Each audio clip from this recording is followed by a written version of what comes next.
So, good afternoon. Hello.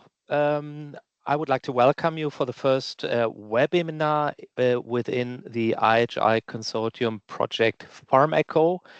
My name is Christian Schönau. I'm Alliance Manager at Sanofi and the industry lead of this project.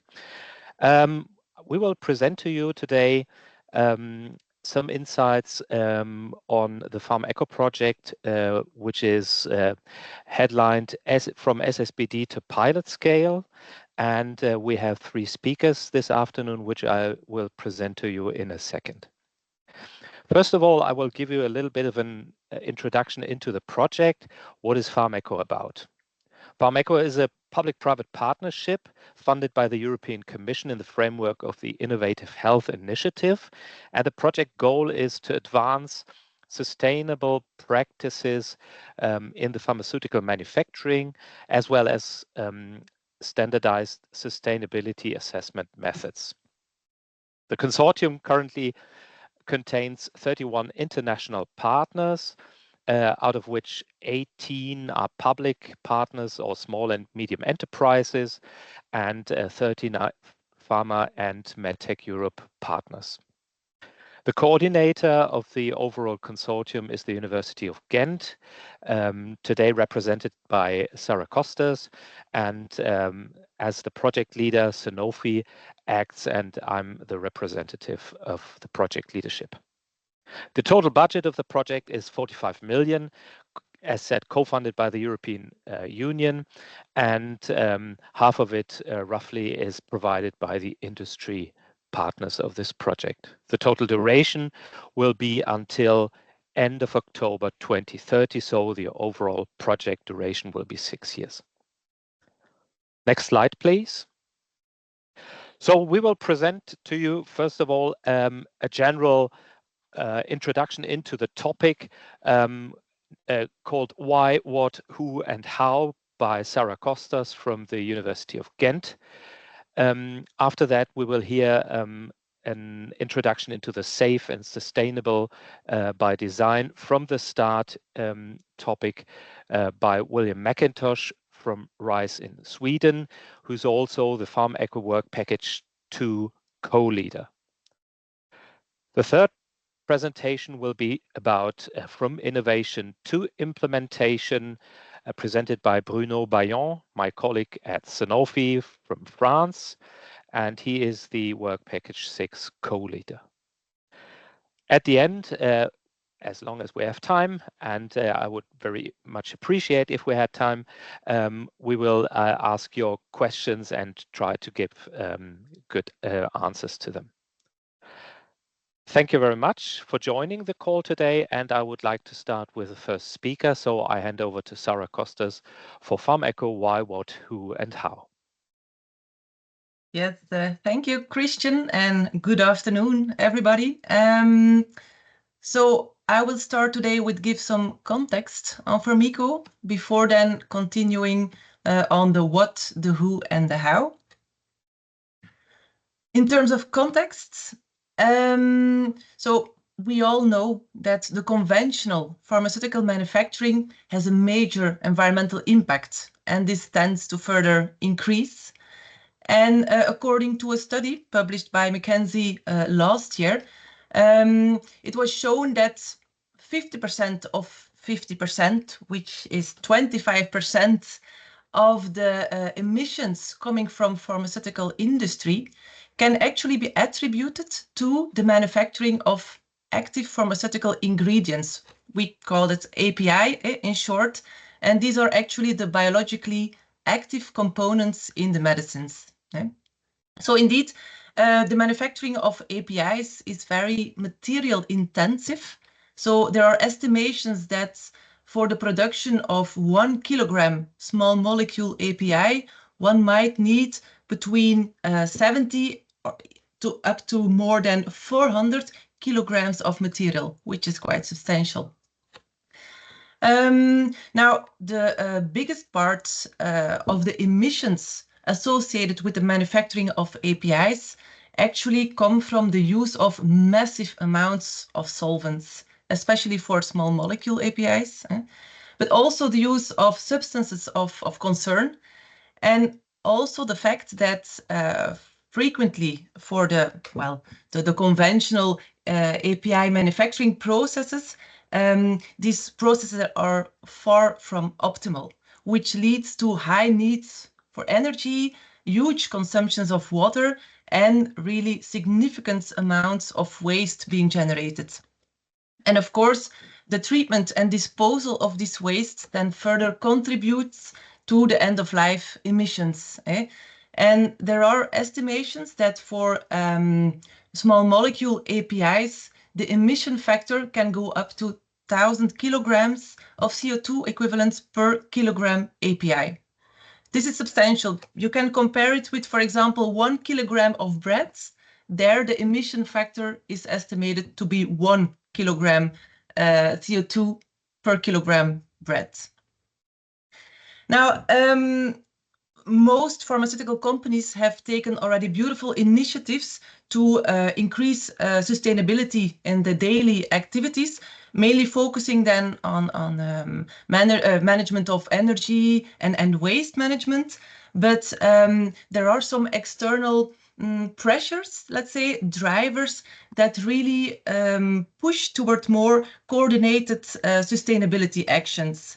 And I'm talking about the global sustainability goals that actually translate into international regulatory frameworks and then further lead to sustainability policies at national and regional levels. That's at first pressure. But I'm also talking about the fact that many pharmaceutical companies are facing the increasing pressure coming from several stakeholders within the healthcare value chain to decrease environmental impacts. I'm talking about hospitals and other healthcare givers, but also payers, insurers, even patients and public are really pushing more and more towards increasing the sustainability efforts here. Further, there are, of course, investors and shareholders that also are setting higher demands on sustainability performance. So you can see there are sufficient pressures, top down, but also bottom up. And we did not even talk about opportunities here, because there are also funding opportunities, fundings that are made available to really develop more sustainable solutions for pharmaceutical industry.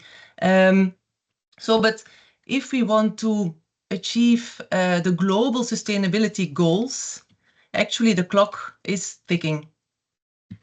And there is a clear need to accelerate the implementation of more sustainable practices in pharmaceutical manufacturing. And that is then exactly why PHARMECO was initiated. Of course, PHARMECO takes use of the opportunity of funding, because PHARMECO is co-funded by the European Union, by the UK, and also by the private partners of the Innovative Health Initiative joint undertaking. But the goal of PHARMECO is really to trigger this transformation of pharmaceutical manufacturing towards more sustainable practices. And for that, PHARMECO brings together 31 international partners, very complementary partners. And as Christian already mentioned in the very beginning, so we have 12 big pharma companies. We have 1 medtech company, 5 universities, 5 research centers, and then 7 small up to mid-sized companies, and also 1 governmental institute. Now, if you look at the consortium, you can actually roughly divide the members in 2 main groups. Well, you have already a flavor of that. But basically, you can discriminate the implementers, which are actually the end users of sustainable solutions that will be generated within PHARMECO. So we're talking here about the big pharma and the medtech companies.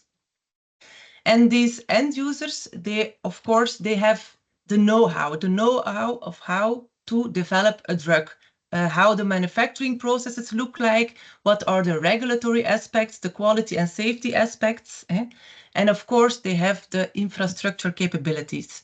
They will bring all this knowledge, these capabilities into the consortium. On the other hand, you have the innovators.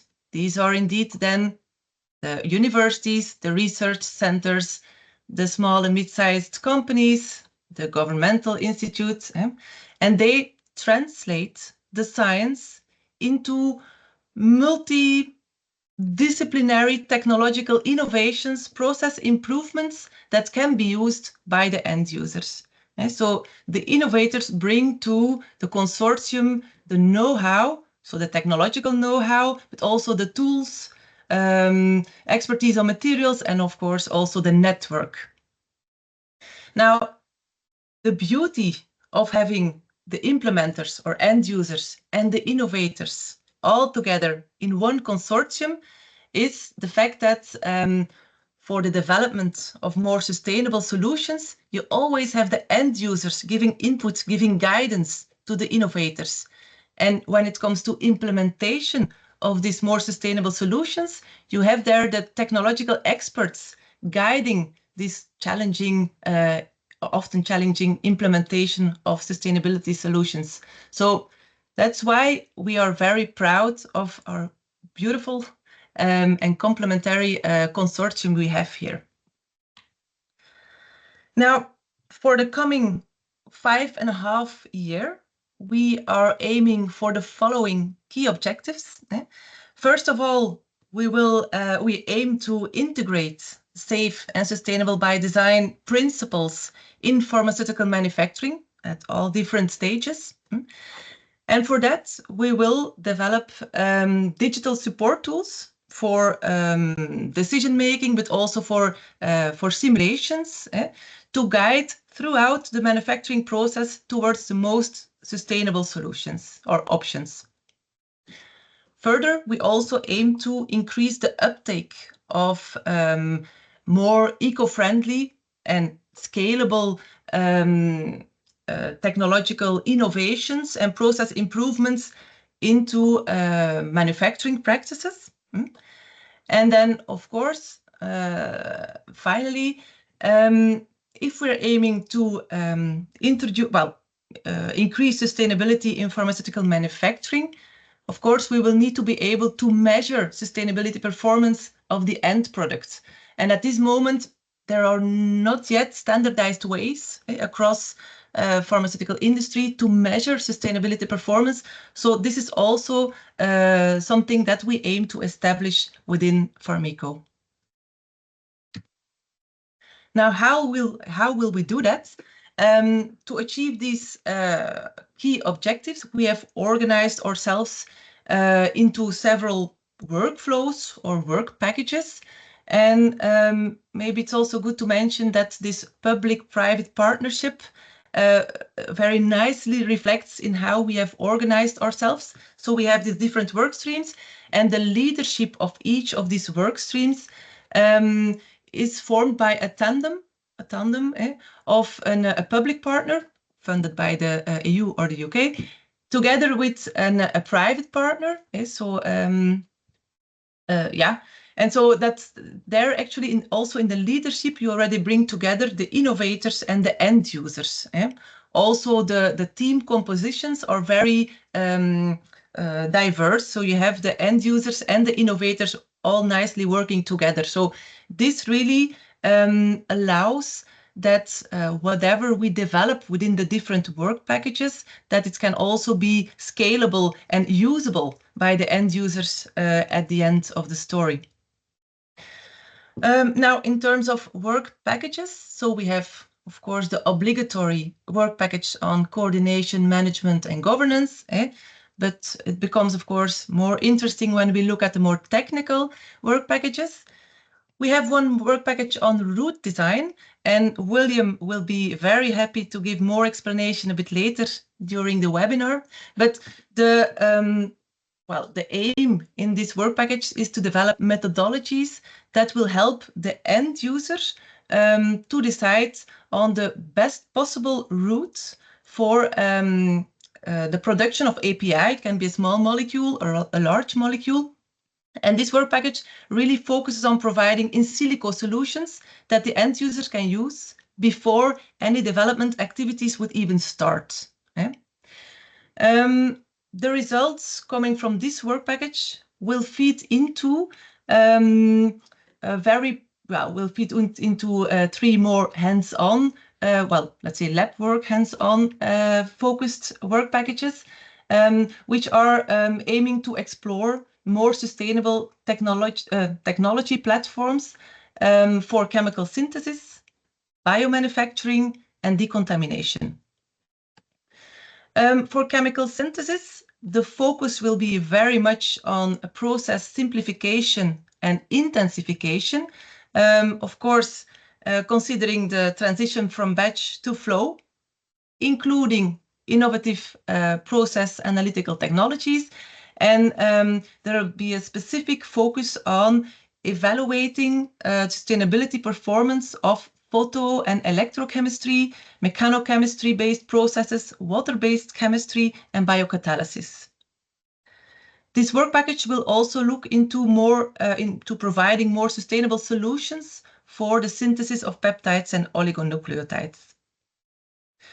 For the biomanufacturing focused work package, of course, there's also a lot of focus on process intensification, so increasing physical footprint, thereby increasing need for energy, decreasing the amount of water consumption in order to decrease the environmental impact.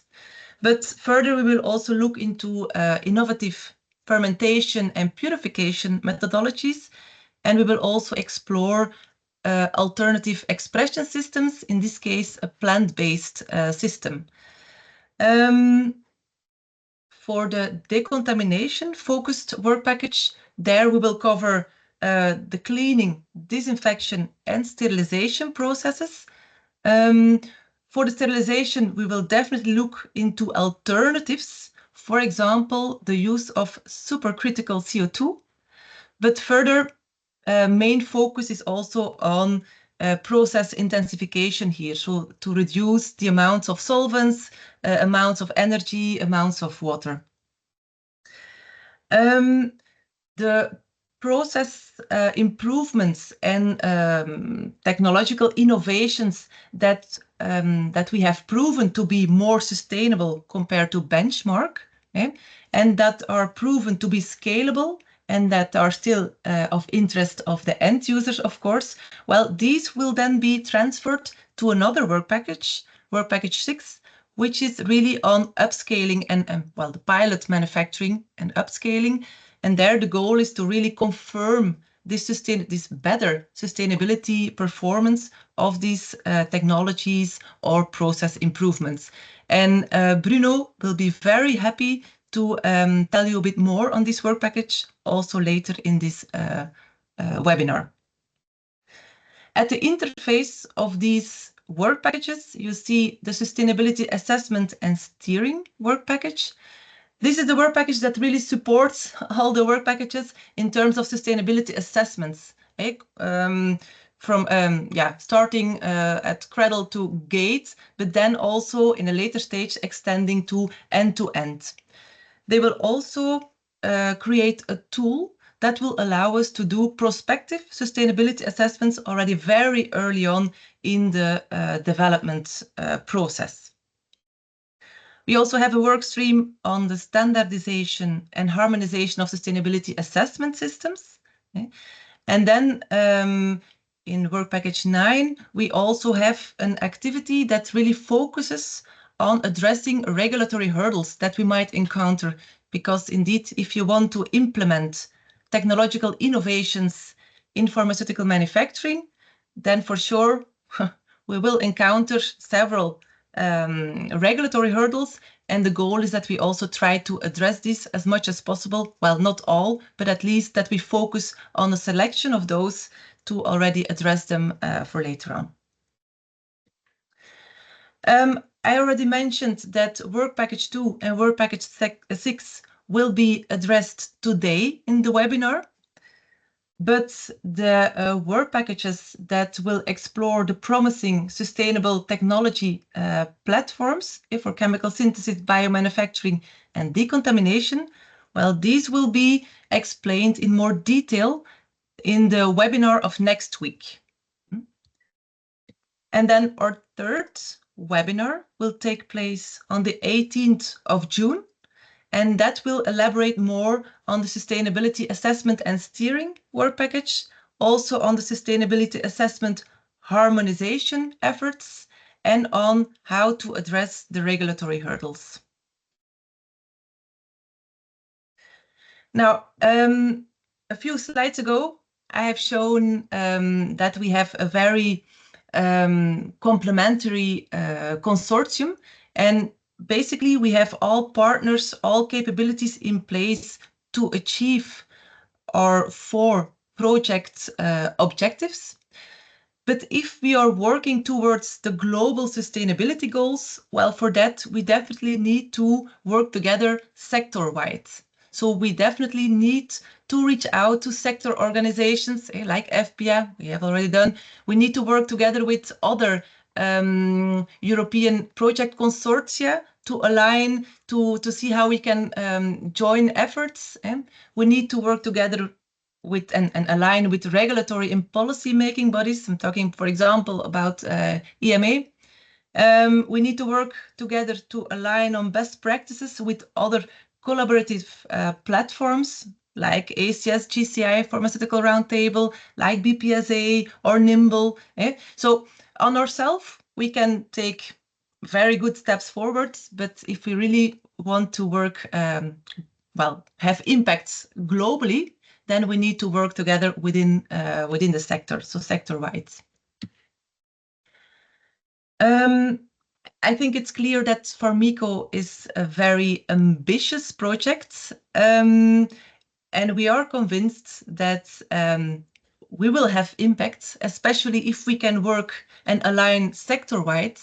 We will definitely be able to reduce environmental impact, and this mainly by implementing more sustainable practices in pharmaceutical manufacturing, and this will definitely contribute to reaching the sustainable development goals that have been set by the United Nations. And with this, I will give the floor to William to elaborate more on the route design work package and how that then correlates with safe and sustainable by design. So William, floor is yours. Thank you, Sarah. So William McIntosh from RISE in Sweden, and I'm presenting in principle for Working Package 2. And I think there's probably a lot of people sitting in this call that are part of Working Package 2. So I would just like to thank you all for your input in this presentation as well. So safe and sustainable from the start, and then probably everybody is wondering what is the start, because within the pharmaceutical sort of value chain, the start could be in a lot of different places. If you can just change to the next slide, please, Sarah. So looking at the whole sort of value chain, it's usually split into 2 big sections, and the one is drug discovery and the other one is product or drug development. And within drug discovery, you usually, this is where you sort of design the drug for a certain sort of ailment of somebody, like a headache or maybe some type of a cancer or something like that. So, and during that phase of development, you usually, especially for the small molecule production, you have a very quick and dirty sort of process to produce material that are used within the tests that are within drug discovery. So once you produce the sort of drugs using this quick and dirty method, you could do the tests, and then at the end of the day, you'll probably get a API candidate drug that you would progress into drug development. Now, unfortunately, that process that are designed isn't really fit for purpose for commercial production. So what usually happens is that the companies they start with the process of route design early on during the just after the API candidate has been sort of designed. And it's extremely important during this early phase of development to design your process so that it's you even take into consideration the environmental aspects of your production process. Because once you've designed the route, it's very difficult to change this route going forward, because once you started producing clinical trial material, it becomes quite expensive and it takes time to change the route. So very important to early on sort of make a good decision on your route. And this is both for large molecules and for small molecules. If you could just go to the next slide, please, Sara. So putting the route design into the context of the safe and sustainable by design sort of framework, and this has been done by other groups, and there's some other IHI projects that is working on this sort of topic as well. Within the safe and sustainable by design framework, you have mainly two sort of big areas. And the one is the different assessment phases that's depicted in the bottom part of this slide. And then the other part is the design principles. Concerning the different assessment phases, you have there's mainly 5 steps that has been defined. In this illustration, there's 4 steps that is sort of shown. But in principle, step 5 is mainly looking at sort of the techno-economic sort of viability and the social part as well of your project itself. And I'll get into that in a little bit more detail quite soon. But going from step 1, and that starts quite early on in drug discovery, you have the hazard assessment of in principle, the drug that you're producing, and then the excipients. The next step, step 2, is where the drug sort of the route design comes in, and this is sort of the designing the production route for the manufacture of a certain drug. So mainly step 2 for the route design. Step 3 looks at the whole sort of the final application of your drug, and step 4 is a more holistic sort of look at the complete environmental sustainability assessment of your whole drug concept. Looking at the different design principles then that are used to guide you in designing the optimum process and the optimum drug, those are quite closely aligned to the green chemistry principles. And I think they're also quite closely aligned to what we will propose in this project, which are the select criteria that could be used to decide on which sort of route is the optimum route to continue with. So what we would hopefully do within the PHARMECO project is to include the select criteria in your design principles. And by doing so, you would even address the step 5, which is the socio-economic aspects of safe and sustainable by design. So trying to string together all these different aspects with the main goal, in principle, to design an optimal route. Now, looking at the route design of, wait, sorry, I changed my camera. Looking at the route design of small molecules, that's quite well developed. And with in this slide, I'm showing the different stages and categories of tasks involved in process development. And I think although the different terminologies might change between different companies and different articles, the main sort of areas are route optimization on the left-hand side there, and then process optimization a little bit further to the right.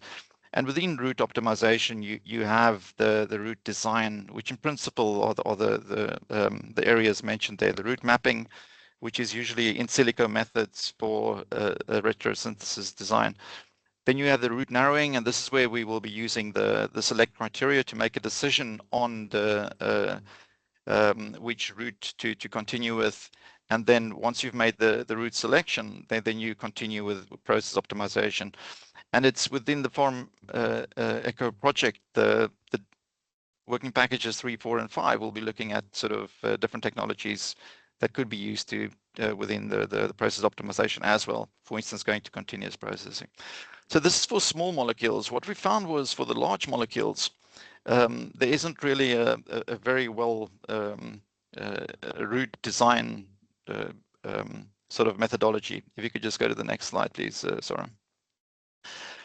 So for large molecules, we see that there's a big scope to do some development on route design, and the information that we've received from the different partners are that once you do your cell line, sort of once you make the decision on the cell line, there's very little scope further down in development to change from one cell line to another cell line. So, and that pushes you back into the discovery phase, really, of pharmaceutical development. So we'll be looking at exactly, how far back we can go into discovery within the PHARMECO project. But for the moment, we've decided to look at the fermentation processes, so optimizing them, for instance, going from batch to continuous processing, and also looking at the different parameters and optimizing the process. And by doing that, you develop a greener process. But also looking at the purification steps. So this is downstream. Once you sort of produced your large molecule drug in the fermentation process, how do you purify that drug? And at the moment, there might be some processes that use sort of substances of very high concern within the purification process, and those are the type of solvents that we would like to get rid of in the purification process. So for large molecules, I think there's a big scope to do a lot within the PHARMECO project. If you could just go to the next slide, please. Sorry. So everybody's probably wondering what the select criteria are. And for those who haven't heard of them, it's an acronym that was coined in 2006 by an article by Butters et al. And quite interesting in this article, and when I looked at it a little bit earlier today, 2006, that's now 20 years ago, so it's like a very, very long time ago.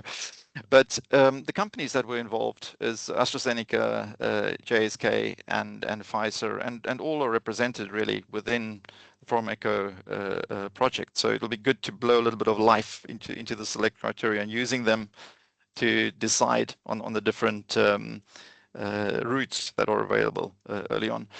In principle, what Mike Butters and colleagues proposed were using the 6 criteria there. So in order to make a decision on a certain route to continue with.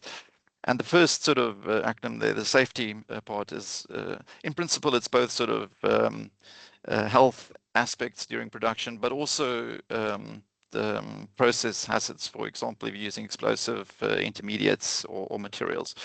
The next point is the environment, and that's in principle the LCA of your production process. Legal compliance, both regulatory compliance, but also not compliance maybe, but more the legal aspects, considering intellectual property, so that and that will probably have an implication on costs at the end of the day if you need to pay royalties for some of the steps. Economics, cost of goods in principle, and this again it connects very strongly to the step 5 there of safe and sustainable by design, because at the end of the day, if your product isn't sort of economically viable, then the companies will probably not progress to later phase development. Control, that is more just sort of designing a process that's not too difficult to control. It could be things like maybe temperature control on a reaction, that it's not plus minus 2 degrees or 1 degree, that you have a large range, and that it's in general that it's easy to control the process itself. And then throughput, in principle there, it's how much product you can produce per cubic meter of reactor size, or maybe per time unit, so that you could have a good throughput of production in the method that you design. So these are the select criteria that has been proposed, and it's in principle, it's using those criteria to make a decision on the route. Now, in order to make a good decision on those different criterias, the companies use different tools and databases, and some of them are listed on this slide.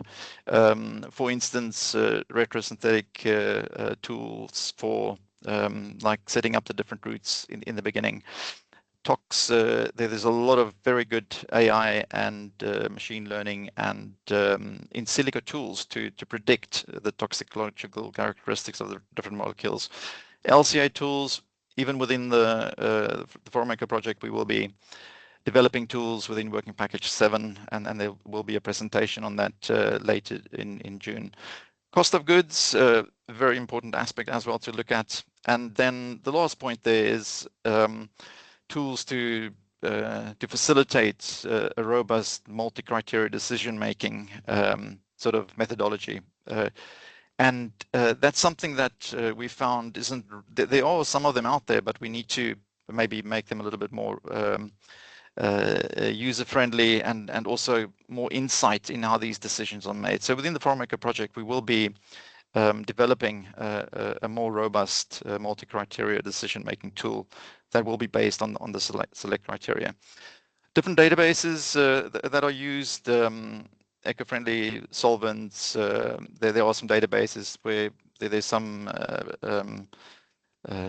tips on how to replace certain substances of very high concern with maybe a more benign solvent systems, for example, or reagents.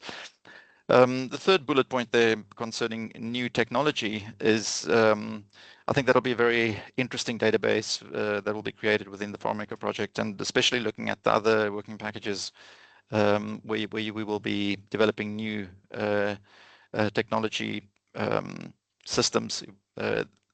Those will be taken into consideration during early phase development within already at the root design phase. The project will be looking at possible technologies that are maybe not taken into consideration usually. And then the last bullet point there is just the commercial prices. It's good when you do the cost of goods calculations that everybody uses the same sort of raw material. Right.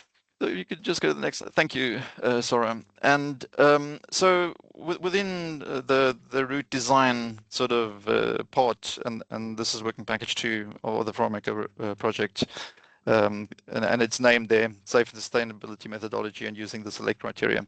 What we are doing at the moment is we are gathering common practice within the area of root design from the different partners within PHARMECO. And the data that we're gathering is the methodology that the companies are using during root design, the tools that are used, and then the databases that they use as well.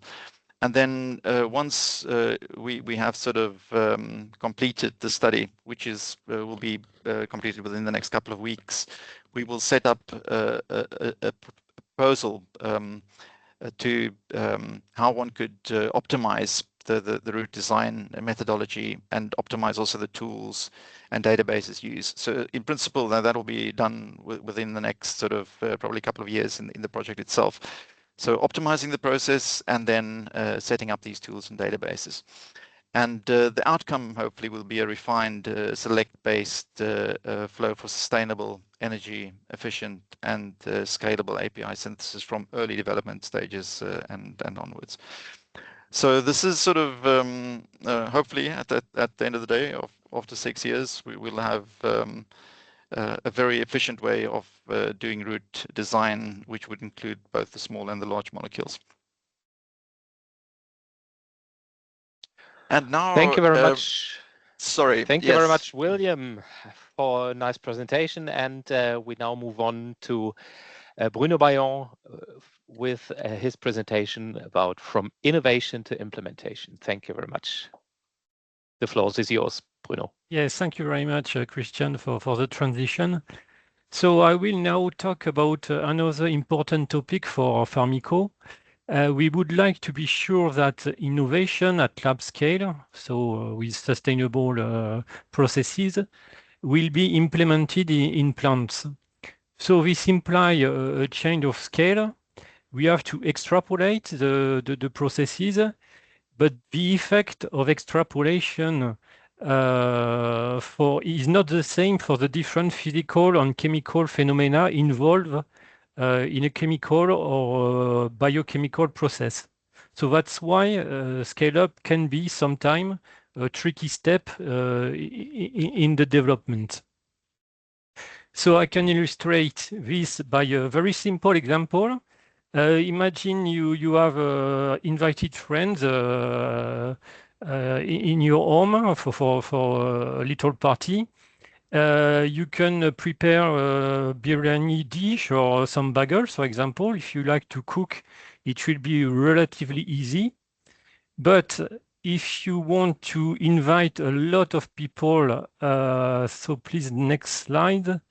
For a very, very big party, if you have, for example, to prepare 13 tons of this dish or a 2-meter diameter bagel, it will be another story.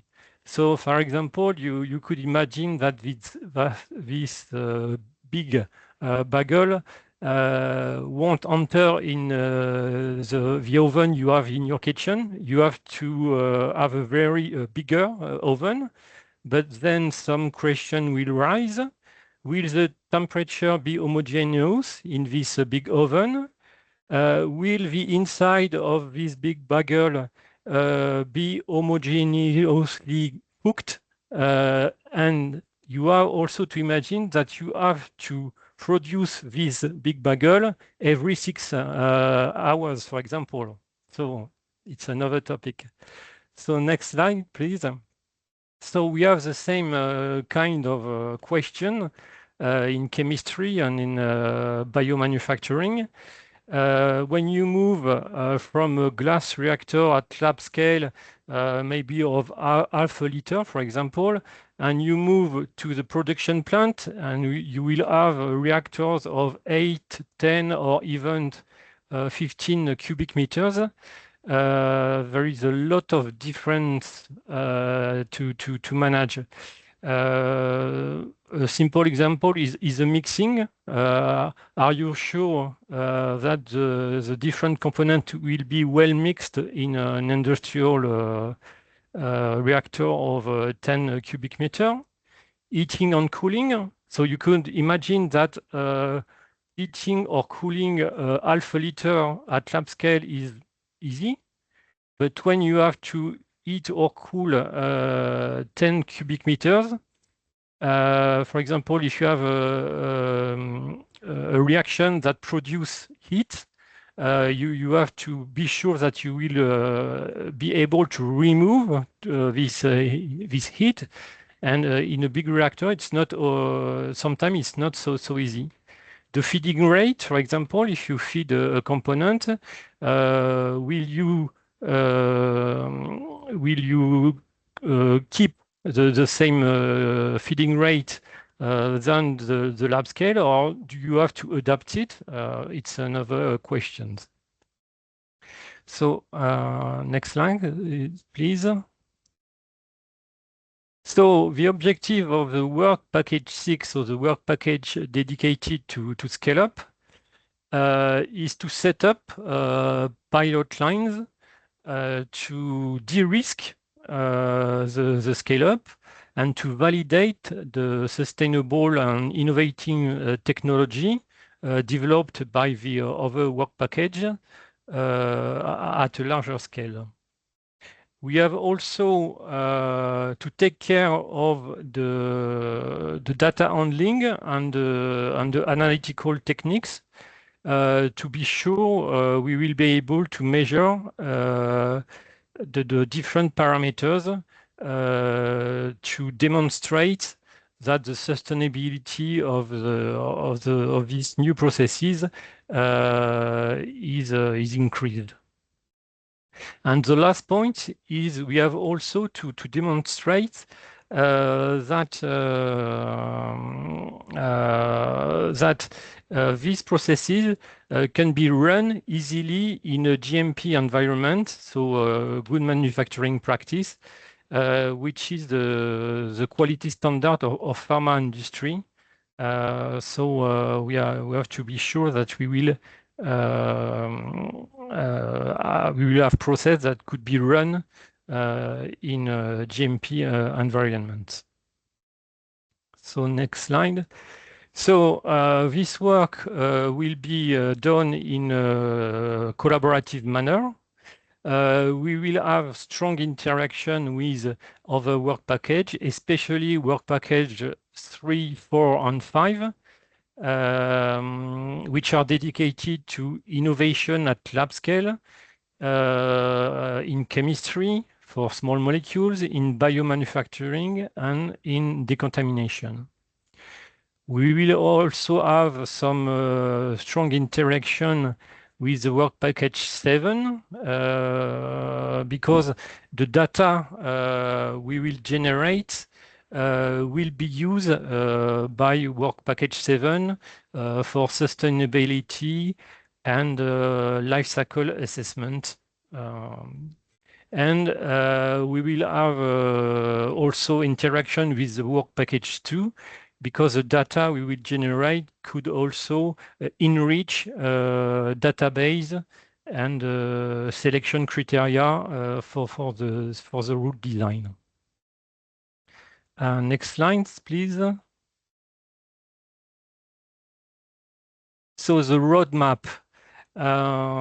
So the first year of PHARMECO will be used within work package 6 for mapping of the capabilities, the different pilot scale equipment that are available within all the partners of PHARMECO. And we will also start to select the first or the two first cases we would like to scale up.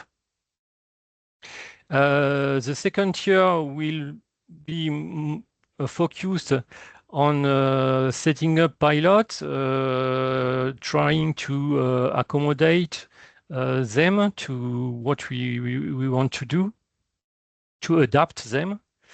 And we will continue also the selection of the use case.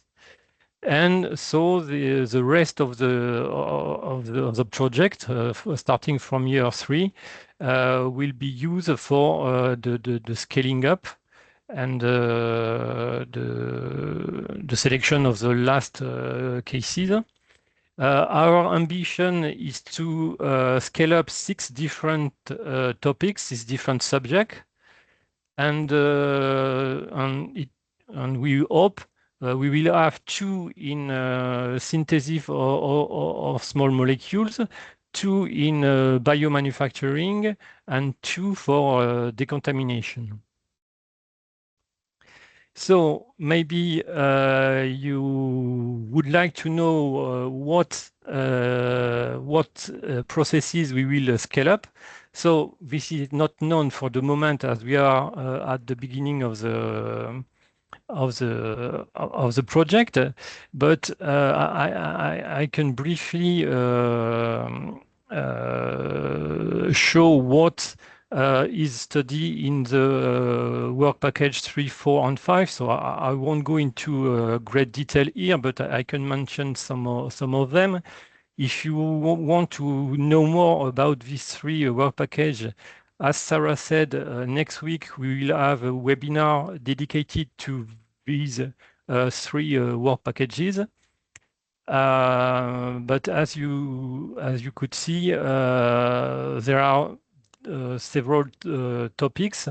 For example, for the small molecules, we can talk about non-precious metal catalysis, using water as a solvent, reactive extrusion, and also the use of biocatalysis or electro or photoactivation.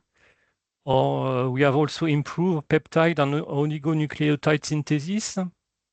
For the biomanufacturing, we have process intensification to reduce water and energy. We can have advanced expression, fermentation, and purification technologies. We have also plant-based protein production, for example, or single-use containers.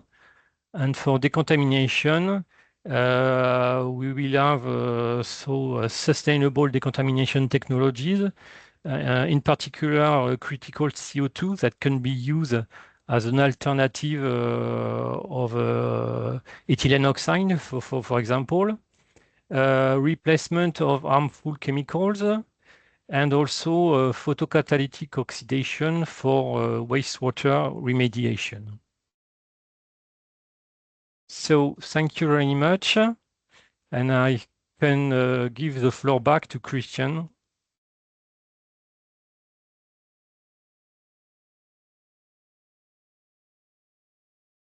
So Christian, you are still on mute. Oh, okay. I will, oops. I think there are some connection issues. I will quickly check whether there are questions in the chat. No. For the moment, I don't see specific questions. If there are questions, do not hesitate to reach out to us. We would be very happy to try to address all the questions you have. So you can reach out to Christian Schönau or myself, and we will delegate, of course, the questions you have to the experts we have in our consortium. There is also here, oh, wait. Yes, there is one question.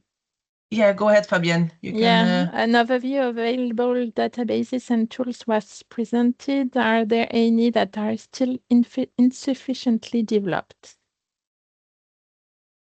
So this is probably a question for William. Yeah, and working package 2. Right. No, thank you for the question, and a very good question. And I think with the databases being sort of supplemented the whole time, there's new information coming out. So I think it won't. These tools will never be sort of fully developed.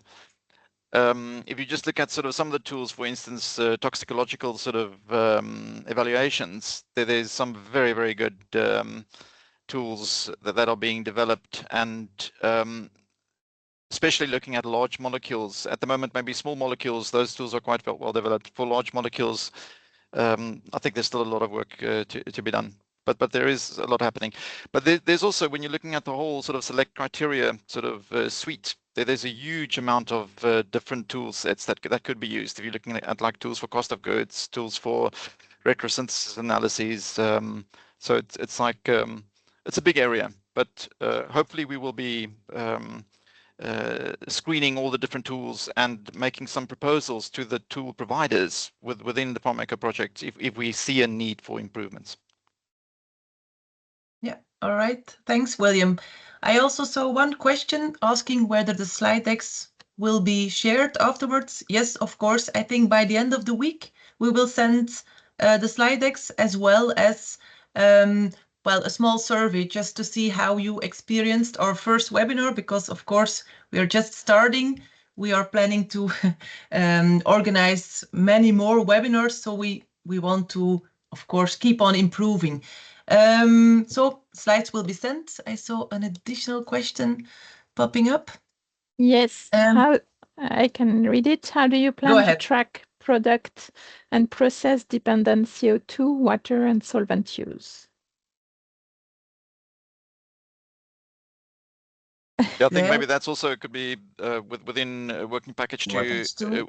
When we're looking at sort of the route design, at that stage we probably won't have that much information available. So you'll be looking at different sort of trends and different technologies that are available, and then what you will be doing is you'll be looking at sort of the carbon dioxide release, water usage in the process itself, and solvent usage, and then give some guidance on sort of the project itself, that okay, well, if you have a lot of water, then it might have some cost contributory aspects. You'll need a wastewater treatment plant and everything. But during the early phase development, we won't sort of track that much of the different sort of components, but we'll give some guidance on